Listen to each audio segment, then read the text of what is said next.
3-এর আগে যারা আধার ভোটার করেছে তারা বৈধ, তার আধার কার্ড ভোটার কার্ড, অথচ সে যদি আজকে বলে আমার নাগরিকত্ব নেই, আমি অ্যাপ্লাই করছি অনলাইন, তাহলে সে তার নিজের সেই যে অধিকার সেটাকে নিজেই অস্বীকার করছে। তার কারণ এটা নিয়ে সে যদি কোনো এই অ্যাপ্লিকেশন না করে, তার নাগরিকত্ব কাটলে সে সুপ্রিম কোর্ট, হাইকোর্ট এখানে বলতে পারবে যে আমি অত সাল থেকে এসেছি, ব্যাক ডেটে আমার নাগরিকত্ব কাটতে পারো না। এর ফলে যারা 1948 সালের 19শে জুলাইয়ের পর থেকে এই 31শে ডিসেম্বর 2014-র মধ্যে যারা এসছে তাদের সবার আধার ভোটার এগুলো বাতিল হয়ে যাবে যদি তারা অ্যাপ্লিকেশন করে। যে অ্যাপ্লিকেশন অনলাইনে করতে বলছে মূলত কি কি ডকুমেন্ট চাইছে যার ভিত্তিতে নাগরিকত্ব দেওয়া হবে? এবারে দেখুন, এখানে পেপার এডুকেশনকে লিখেছে, দেখুন এটা বিজেপির সমর্থক পেপার, তাহলে বুঝতে পারবেন। সেখানে পরিষ্কার বলছে যে 2014 সালের আগে ভারতে এসে থাকলে তারা নাগরিকত্বের আবেদন করতে পারবেন, এইটা বলেছে। হ্যাঁ, কিন্তু বলেনি কিন্তু নাগরিকত্ব পাবেন। আবেদন করা নাগরিকত্ব পাওয়ার মধ্যে অনেকটা ফারাক। তাহলে কারা আবেদন করতে পারবে? যে কেউ যারা 14 সালের আগে এসছে। তার মধ্যে ডকুমেন্ট লাগবে না কাদের? এইটা শুনে রাখুন, ডকুমেন্ট লাগবে না তাদের যারা পাসপোর্ট অ্যাক্ট, ফরেনার্স অ্যাক্টের সংশোধনী অনুযায়ী, যারা পাসপোর্ট অ্যাক্ট, ফরেনার্স অ্যাক্টে বলেছে, পার্টিকুলারলি পাসপোর্ট অ্যাক্টে এটা বেশি করে বলা আছে যে এই 6টা যে ধর্মের লোক যারা মাইনরিটি কমিউনিটি পাকিস্তানে, আফগানিস্তানে বা বাংলাদেশে, তারা যদি ভারতে এসে থাকে এবং এসে 2014 সালের 31শে ডিসেম্বরের আগে তারা যদি আশ্রয় প্রার্থনা করে ভারত সরকারের কাছে এফিডেভিট করে যে আমি ধর্মীয় কারণে অত্যাচারিত হয়ে বা অত্যাচারের ভয়ে ভারতে আসতে বাধ্য হয়েছি, আপনি আমাকে আশ্রয় দিন, এইটা যারা অলরেডি করেছে 14 সালে 31শে ডিসেম্বরের আগে এসে, বলছি যারা করেছে তাদের কোনো ডকুমেন্ট লাগবে না, তাদের পাসপোর্ট, ভিসা কিচ্ছু লাগবে না। কিন্তু যারা পরে এসছে, মানে 31 ডিসেম্বরের আগে এসছে কিন্তু কোনো অ্যাপ্লিকেশন করেনি, 14 সালের 31শে ডিসেম্বরের মধ্যে এসছে কিন্তু এই ধরনের কোনো আবেদন করেনি, আশ্রয় প্রার্থনা করেনি, কেউই করেনি, কারণ তারা জানে না এই পাসপোর্ট অ্যাক্ট, ফরেনার্স অ্যাক্ট সংশোধন হয়েছে। আপনি যে কথাগুলো বলছেন এগুলো কি নতুন যে গতকাল নোটিফিকেশন হয়েছে সেখান থেকেই বলছেন? না না, এটা তো 2019-এর আইনেই বলা আছে। সেই রুল অনুযায়ী, আইন অনুযায়ী এরা রুলটা করেছে, সেটা আমি দেখে দিচ্ছি যে এই রুলে বলা আছে একমাত্র যারা নাগরিক নয় তারা আবেদন করবে, যারা ভারতের নাগরিক নয়। এবার বুঝুন, যে লোকটা 14 সালের 31শে ডিসেম্বরে এসে অ্যাপ্লাই করেনি, সে কিন্তু এতদিনে আধার, ভোটার সব করে নিয়েছে। তাহলে ভোটার কার্ড করা, আধার কিন্তু প্রথম দিকে লেখা থাকতো তাতে যে এটা নাগরিকত্বের পরিচয় নয়, কিন্তু ভোটার লিস্টে নাম থাকা মানে সে নাগরিক, কারণ নাগরিক ছাড়া কেউ ভোট দিতে পারে না। তাহলে সেখানে থেকে লিখতে হয়েছে যে আমি ভারতের নাগরিক এবং স্বাভাবিক নাগরিক, সে যে সেখানে উদ্বাস্তু এই কথা একবারও লেখেনি। যার ফলে এই আবেদন করলেই সে নিজেকে বিদেশি বলে স্বীকার করে নিচ্ছে, এবং স্বীকার করার ফলে সে যে পাসপোর্ট, এই আধার এবং ভোটার কার্ড যে ভুল ডকুমেন্ট দিয়ে করেছে, জালিয়াতিগিরি করেছে, তার প্রমাণটা সে নিজে দিয়ে দিচ্ছে। এর ফলে যা হবে, 2003 সালের আইন অনুযায়ী তার 5 বছর জেল এবং 50,000 টাকা জরিমানা। এবং এই সময় তিনি যেখানে থেকে লিখবেন যে আমি অমুক জায়গা থেকে এসেছি অমুক তারিখে, বাংলাদেশ সরকারের সঙ্গে নেগোসিয়েশন করে ভারত সরকার তাকে সেখানে ফেরত পাঠাবে 5 বছর জেল কাটার পর, 50,000 টাকা জরিমানা দেওয়ার পর। তাহলে এই যে নাগরিকত্ব আইন গতকাল যেটা লাগু হলো, এটা কি একমাত্র যারা সমাজের জন্য আশীর্বাদ নাকি অভিশাপ? এটা অভিশাপ এই কারণে যে জেপিসিকে যখন জিজ্ঞেস করা হয় যে কারা এতে বেনিফিটেড হবে, ইন্টেলিজেন্স ব্যুরোর রিপোর্ট থেকে জেপিসিকে জানানো হয়, ইন্টেলিজেন্স জানায় যে 31,313 জন মাত্র আবেদন করেছে আশ্রয় প্রার্থনা করে এই 14 সালের 31শে ডিসেম্বরের আগে গোটা ভারতবর্ষে। কারা করেছে?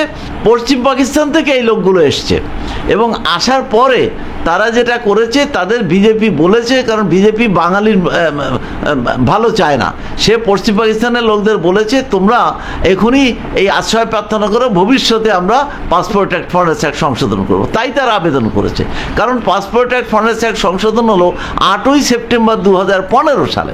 তাহলে 8ই সেপ্টেম্বর 2015 সালে যে সংশোধন হলো, সেই সংশোধনীতে বাংলার লোকেরা জানলো যে এখন তাকে, সে যদি 14 সালের 31শে ডিসেম্বর ডিসেম্বরের আগে আশ্রয় প্রার্থনা করে থাকে তবে সে ছাড় পাবে। তাহলে সে তো জানলো 15 সালে, সে 14 সালের 31শে ডিসেম্বর মধ্যে কি করে আবেদন করবে? তাই তারা কেউ আবেদন করেনি, তাহলে কেউ ছাড় পায়নি। ছাড় না পাওয়ার জন্য তারা অলরেডি যে ভোটার লিস্ট, আধার কার্ড এগুলো করেছে, তারপরে তারা নাগরিক অধিকার ভোগ করছে। এনআরসি না হলে এদেশীয় লোকদের থেকে তাদের খুঁজে বার করা সম্ভব নয়। সেই খুঁজে বার করার জন্য একটি এই ফাঁদ যে 19 সালের আইনের পেতেছে বিজেপি, যে ফাঁদের ফলে যে কেউ অ্যাপ্লিকেশন করবে। আপনি বলছেন এটা একটা ফাঁদ, যে ফাঁদের মাধ্যমে উদ্বাস্তুদেরকে ধরবে। তার কারণ হচ্ছে তারা বিজেপি তো নাগরিকত্ব দিতে তারা অত্যন্তভাবে তারা নাগরিকত্ব এতে পাবে ফোর্সিফিকেশনের লোকেরা যারা অলরেডি অ্যাপ্লিকেশন করেছে। তার কারণ তাদের বিজেপি বলে দিয়েছিল, বিজেপির লোকেরা, যে আমরা এই আইন ভবিষ্যতে পাস করবো, তোমরা অ্যাপ্লিকেশন করে রাখো। সেই সময় যদি অ্যানাউন্স করতো যে 14 সাল কাট অফ ডেট, 14 সালের আগে যারা এসছে সবই অ্যাপ্লিকেশন করতো, তাহলে 14 সালের আগে 48 সালেও লোক এসছে, তাহলে পেছন থেকে এই আইন প্রয়োগ করা কি সম্ভব? তাদের আধার কার্ড, ভোটার কার্ড জেনুইন, কারণ তখন তো এই ধরনের কোনো আইন চালু হয়নি। 2003-এর আগে যারা আধার ভোটার করেছে তারা বৈধ, তার আধার কার্ড, ভোটার কার্ড। অথচ সে যদি আজকে বলে আমার নাগরিকত্ব নেই, আমি অ্যাপ্লাই করছি অনলাইন, তাহলে সে তার নিজের সেই যে অধিকার সেটাকে নিজেই অস্বীকার করছে। তার কারণ এটা নিয়ে সে যদি কোনো এই অ্যাপ্লিকেশন না করে, তার নাগরিকত্ব কাটলে সে সুপ্রিম কোর্ট, হাইকোর্ট এখানে বলতে পারবে যে আমি অত সাল থেকে এসেছি, ব্যাক ডেটে আমার নাগরিকত্ব কাটতে পারো না। এর ফলে যারা 1948 সালের 19শে জুলাইয়ের পর থেকে এই 31শে ডিসেম্বর 2014-র মধ্যে যারা এসছে, তাদের সবার আধার, ভোটার এগুলো বাতিল হয়ে যাবে যদি তারা অ্যাপ্লিকেশন করে। তাহলে সমাধান কি? সমাধান একটাই, নিঃশর্ত নাগরিকত্ব। সেটা হচ্ছে দেশভাগের যারা বলি, যদি উদ্বাস্তুদের ভালোই চায়, তাহলে দেশভাগের যারা বলি তাদের সবার জন্য এই আইনটার থেকে তাদের ব্যতিক্রম ঘোষণা করা হোক, যে তাদের ক্ষেত্রে কোনো ডকুমেন্ট লাগবে না, তারা স্বাভাবিকভাবে এখানে এসে শুধু ডিক্লেয়ার করলেই হবে যে আমি দেশভাগের বলি, আমি এরকম ধর্মীয় কোনো অত্যাচারের ভয়ে এসেছি, এইটি তার নাগরিকত্বের বড় কোয়ালিফিকেশন। কারণ এই দেশেও কোনো লোক তো এই কথা বলবে না, একমাত্র যারা এসছে তারাই বলবে, কোনো শর্তে দেওয়া চলবে না। আর শোনা যায় যে বহু বাঙালি মুসলিমও নাকি যারা এসছে বা এখানে আছে, কিন্তু তাদের গরিব মানুষ জানে না, তাই তাদের কাগজপত্র না। এই আইনগুলো যখন চালু হয় তখন মেনলি বিজেপি থেকে বলা হয়েছিল যে এটা উদ্বাস্তুদের জন্য না, এটা মুসলমানদের ধরার জন্য। কিন্তু 2003 সালের আইনে মুসলমান, হিন্দু বলে কিছু নাই, যে কোনো লোক যে অবৈধভাবে আসবে তার ক্ষেত্রে এটা স্বাভাবিক, এটা পৃথিবীর সব দেশে চালু। কিন্তু এনআরসি করার সময় যদি এটাকে অ্যাপ্লাই করা হয়, তাহলে সমাধান হচ্ছে ভারতের SC, ST, OBC এবং মাইনরিটি যারা মুসলিম, খ্রিস্টান এরা যারা আছে, তারা সবাই এই আইনে ক্ষতিগ্রস্ত হবে, তাদের নাগরিকত্ব প্রশ্নের মুখে পড়বে। সমাধান একটাই, যে কোনো লোকই প্রমাণ করতে পারবে যে সে 5 বছরের বেশি ভারতবর্ষে আছে বা তার বাবা ঠাকুরদা ভারতবর্ষে আছে, সেই থেকে তাকেই নাগরিক অধিকার দেওয়া উচিত। নাগরিকত্বের যে লিস্ট, এনআরসির যে রেজিস্টার, তাতে তার নাম তোলা উচিত। এই সহজ শর্ত করলে কিন্তু এর কোনো অসুবিধা হয় না। তার কারণ কোনো দেশই অবৈধভাবে কেউ এলে সে অবশ্যই সে অনুপ্রবেশকারী, কিন্তু দেশভাগের বলিদের এর ব্যতিক্রম ঘোষণা করা উচিত। আর যারা এই দেশে বরাবর আছে সেই লোকগুলোকে এর আওতায় আনা উচিত না। তাহলে সেই গ্যারান্টিটা, সেফগার্ডটা রাখা উচিত।